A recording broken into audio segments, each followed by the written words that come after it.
여러분 혹시 이런 경험 없으세요? 머릿속엔 정말 기가 막힌 아이디어가 있는데 이걸 코드로 좀 바꿔보려고 AI한테 시켰더니 완전 실망만 하고 끝나는 경험이요. 자, 그래서 오늘은요, 바로 그 문제를 해결해 드릴 겁니다. 여러분의 아이디어가 어떻게 하면 실제 작동하는 코드가 되는지 AI를 마치 숙련된 개발자처럼 부리는 그 비법을 알려드릴게요. 로그인 페이지 하나 뚝딱 만들어줘 이렇게 말했을 뿐인데 AI가 내놓은 건 뭐 완전 뒤죽박죽 엉망인 코드 뭉치. 이거 어디서부터 손대야 하나 막막했던 경험 아마 한 번쯤은 있으실 거예요. 바로 이 답답함. 내 머릿속에 완벽한 그림이랑 AI가 뱉어내는 이 쓸모없는 코드 사이의 간극을 오늘 한번 제대로 메꿔보자고요. 늘 딱 이런 상황이죠. 우린 그냥 깔끔한 로그인 페이지를 원했는데 막상 나온 걸 보면 버튼은 눌리지도 않고 디자인은 다 깨져 있고 이거 코드라고 할 수 있나 싶은 그런 결과물이요. 도대체 왜 이런 일이 자꾸 벌어지는 걸까요? 그래서 오늘 우리가 함께 갈 길은 이렇습니다. 첫째, 우리가 왜 자꾸 실패하는지 AI 코딩의 함정을 먼저 파헤쳐 보고요. 둘째, 개발자처럼 생각하는 법으로 해결의 실마리를 찾을 겁니다. 그 다음엔 실제로 아이디어를 잘게 쪼개고 완벽한 프롬프트를 만들고 또 전문가처럼 올바른 순서로 개발하는 방법까지 차근차근 알아볼 거예요. 그리고 마지막엔 이 모든 걸 익혔을 때 무엇이 가능해지는지 정말 놀라운 미래를 보여드리겠습니다. 자, 그럼 첫 번째 이야기부터 시작해보죠. 우리가 왜 자꾸만 실패하는지 그 근본적인 원인을 정확히 짚고 넘어갈게요. 이것만 제대로 이해해도 사실 문제의 절반은 해결된 거나 마찬가지입니다. 핵심은 바로 이겁니다. AI가 멍청해서가 아니에요. 진짜 문제는 우리가 AI한테 개발자가 알아듣는 방식으로 일을 시키지 않았다는 데 있습니다. 우리는 그냥 사용자 입장에서 이거 해줘 라고 요구만 하고 있었던 거죠. 자, 여러분 바로 이겁니다. 이게 오늘 내용의 거의 전부라고 해도 과언이 아니에요. 왼쪽 보세요. 로그인 기능이 필요해요. 이건 그냥 소원이죠. 요구사항이라고 부르고요. 뭘 원하는지만 툭 던지는 거예요. 근데 오른쪽은 어때요? 이건 개발 지시입니다. 어떻게 만들어야 하는지를 아주 구체적으로 알려주는 거죠. AI는요, 왼쪽처럼 막연하게 말하면 절대 못 알아들어요. 바로 오른쪽처럼 명확한 지시를 내려줘야 그때부터 일을 제대로 하기 시작하는 겁니다. 좋습니다. 그럼 이제 해결책으로 넘어가 봐야겠죠? 우리의 생각을 요구사항에서 명확한 개발 지시로 바꾸는 법, 그러니까 새로운 사고방식을 한번 장착해 볼 시간입니다. 우리가 꼭 기억해야 할 핵심 개념이 바로 개발 지시단이라는 겁니다. 이게 뭐냐면요.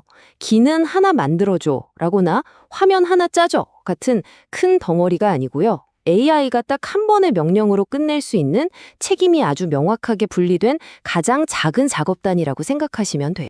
우리가 제일 많이 하는 실수가 바로 이 화면 만들어줘 라고 통째로 던져주는 거예요. 하지만 개발자 눈으로 보면요, 화면이라는 건 그냥 결과물일 뿐이지 단 하나의 지시가 아니거든요. 화면 안에는 사실 UI를 그리는 일, 데이터를 가져오는 일, 오류가 났을 때 처리하는 일, 이런 수많은 개발 지시 단위들이 막 섞여 있는 집합체인 거죠. 이걸 한 방에 시키니까 AI가 헷갈려서 헤맬 수밖에 없는 겁니다. 좋습니다. 그럼 이제 어떤 아이디어를 가지고 있든 그걸 AI가 착착 알아들을 수 있는 지시로 바꾸는 아주 실용적인 프레임워크를 알려드릴게요. 딱 이 네 가지 질문만 기억하세요. 어떤 기능을 만들고 싶든 이 네 가지 질문에 답을 해보는 겁니다. 예를 들어 로그인 기능을 다시 생각해 볼까요? 자, 입력은 뭐죠? 이메일이랑 비밀번호겠죠. 처리는 유효성 검사 같은 걸 할 거고요. 성공하면 사용자 정보를 돌려주겠죠? 실패하면 에러 메시지를 띄울 거고요. 어때요? 이렇게 정리하니까 막연했던 아이디어가 AI를 위한 구체적인 설계도처럼 바뀌지 않나요? 자, 이제 방금 그 네 가지 질문으로 정리한 내용을 가지고 진짜로 결과를 만들어내는 강력한 프롬프트를 조립하는 방법을 알아보겠습니다. 이게 여러분의 새로운 무기가 될 거예요. 완벽한 프롬프트는요, 그냥 부탁하는 게 아니라 마치 개발자한테 주는 작업 지시서 같아야 합니다. 제일 먼저 AI한테 역할을 딱 정해주는 거예요. 넌 지금부터 시니어 리액트 개발자야. 이렇게요. 그 다음엔 여기까지만 해 라고 명확하게 범위를 정해주고요. 그리고 우리가 아까 정리했던 입력과 출력을 구체적으로 알려주고 마지막으로 특정 라이브러리를 써야 한다거나 하는 제약 조건까지 걸어주는 거죠. 바로 이런 식으로요. 당신은 타입스크립트를 사용하는 시니어 개발자다 라고 역할을 부여하고 이메일과 비밀번호의 유효성을 검사하는 함수 딱 하나만 만들 거야 라고 범위를 아주 좁혔죠. 어떤 값이 들어오고 성공하면 뭐가 나가고 실패하면 뭐가 나가는지까지 아주 명확하게 정의했어요. 이 정도면 AI가 뭘 만들어야 하지 하고 추측할 여지가 아예 없는 겁니다. 자, 이제 한 단계 더 나아가서 정말 중요한 개념을 알아볼게요. 아무리 프롬프트를 잘 짜도 일하는 순서가 뒤죽박죽이면 프로젝트는 결국 산으로 가거든요. 진짜 프로 개발자들은 어떻게 일하는지 그 작업 흐름을 한번 엿보겠습니다. 핵심 원칙은 진짜 간단해요. 프론트엔드랑 백엔드를 절대로 동시에 만들려고 하지 마세요. 먼저 데이터는 하나도 없이 그냥 눈에 보이는 껍데기, UI 화면부터 만드는 겁니다. 그 다음에 프론트랑 백엔드가 서로 어떤 데이터를 주고받을지 계약서를 쓰듯이 API를 딱 정의하고요. 그리고 나서 가장 마지막 단계에서야 비로소 이 둘을 연결하는 거예요. 이 순서만 지켜도 프로젝트가 엉망진창이 되는 걸 막을 수 있습니다. 지금까지 어떻게 해야 하는지를 배웠다면 이제는 왜 이 기술이 중요한지에 대해 이야기해 볼 시간입니다. 이 새로운 방식이 우리에게 어떤 엄청난 가능성을 열어주는지 한번 보시죠. 100만 달러. 네, 우리나라 돈으로 하면 13억 원이 훌쩍 넘는 정말 어마어마한 돈이죠. 이 돈이 어디서 나왔냐면요.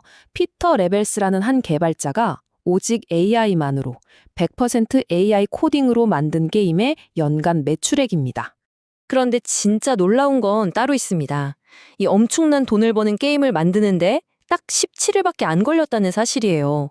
이게 바로 오늘 우리가 배운 방식으로 AI랑 협업했을 때 얻을 수 있는 말도 안 되는 속도와 힘을 보여주는 완벽한 증거죠. 근데 이게 뭐 특별한 개발자들만의 이야기가 아니에요. 코딩을 전혀 몰랐던 뉴욕타임스 기자는 냉장고에 남은 재료로 점심 메뉴를 추천해주는 앱을 뚝딱 만들었고요. 또 다른 기자는 단 이틀 만에 AI 협상 도구를 개발해냈습니다. 이제 여러분의 아이디어를 막는 건 기술이 아니에요. 유일한 한계는 AI에게 얼마나 명확하게 지시를 내릴 수 있느냐, 바로 그 능력에 달려 있습니다. AI는 이미 모든 준비를 마치고 여러분의 지시를 기다리고 있습니다. 이제 공은 여러분에게 넘어왔어요.